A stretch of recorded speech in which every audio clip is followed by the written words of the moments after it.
នេះកំពុងតែធ្វើឲ្យពលរដ្ឋសៀមជាច្រើនឆ្លាក់ខ្យល់ភ្នែកសព្រាតឆ្ងល់ចិញ្ចើមចូលក្នុងពេលដែលកងទ័ពរបស់កម្ពុជាចូលទៅដកទង់ជាតិថៃចេញដកបលាលុះចេញពីតំបន់បឹងត្រកូនអ្នកខ្លះក៏ស្រែកថាអើយវីដេអូនឹង AI ទេអ្នកខ្លះក៏ថាវីដេអូនឹងពិតប៉ុន្តែទីតាំងខុសគ្នាមិនមែនជាទីតាំងដែលយោធាសៀមដោតទង់ជាតិទេបងប្អូនមើលទឹកមុខរបស់ពលរដ្ឋសៀម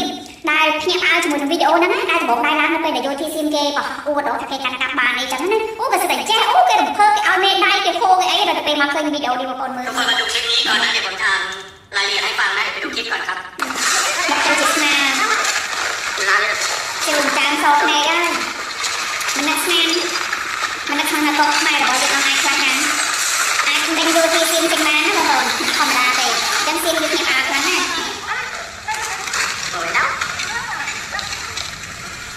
ចាមិនជួយឆ្ងល់មកឡើងស្នាចាតែទីដំបូងគេញ៉ាំញ៉ែគេតែ yes គេរំភើបគេអត់ទ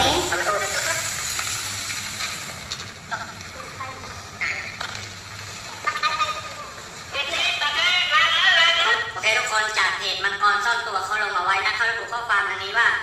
หลังเหตุการณ์ที่กองกำลังฝ่ายไทยเคลื่อนกำลังรุกเข้าไปในพื้นที่บึงตะกัวอำเภอตาพระยาจังหวัดสระแก้วก่อนจะถอนตัวออกมาในเวลาต่อมาล่าสุดวันนี้มีรายงานว่ากองกำลังฝ่ายกัมพูชาได้กลับเข้ายึดพื้นที่ดังกล่าว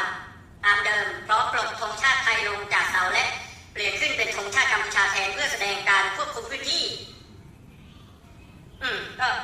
ถึงรั้วลวดหนามแล้วปักธงแล้วแต่ไม่มีใครอยู่ผมว่าน่าจะគេថារើលោចេញហើយដកទង់ជាតិចុះហើយតែថាមានអ្នកណាហើយ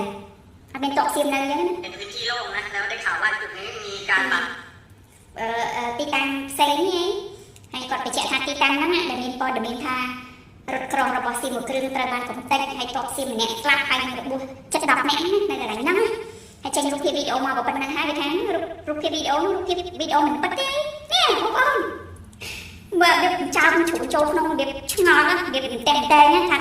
វីដេអូនឹងប៉ັດអត់ទីតាំងហ្នឹងវាមួយគ្នាឬអត់អីចឹងណាបងប្អូនហើយបើថាខមមិននេះបងប្អូនបាច់មើលទេកំពុងតែជេរតេះដៀលទៅហ៊ានសៀមថាទៅហ៊ានសៀមហ្នឹងมันអាចការពារតំបន់ដែលដណ្ដើមយកមកបានណាបងប្អូនហើយទីតាំងមួយគ្នាហ្នឹងគ្នារូបរថក្រោះណានៅតំបន់បឹងតកូនដែលបញ្ចុយបានអស់ដែរនៅពេលដែលវាចូលមកដល់បង្ចុយបានអស់ថានេះរថក្រោះប្រភេទស្អីនេះរបស់សៀមមកដល់ហើយពូដាក់ឲ្យចំទៅមានអីចំមែនចាចំមែនឥឡូវហ្នឹងត្រូវតែមួយងាប់ខ្ទេចរត់ចេញទៅអស់កម្មជាបើយើងចូលទៅគ្រប់គ្រងកាន់កាប់នៅតំបន់បឹងតកូននេះ 100% ហើយវីដេអូនេះកំពុងតែធ្វើឲ្យពលរដ្ឋសៀមជាច្រើនឆ្លាក់ខ្យល់ភ្នែកសព្រាតឆ្ងល់ចិញ្ចើមចូលក្នុងពេលដែលកងទ័ពរបស់កម្ពុជាចូលទៅដក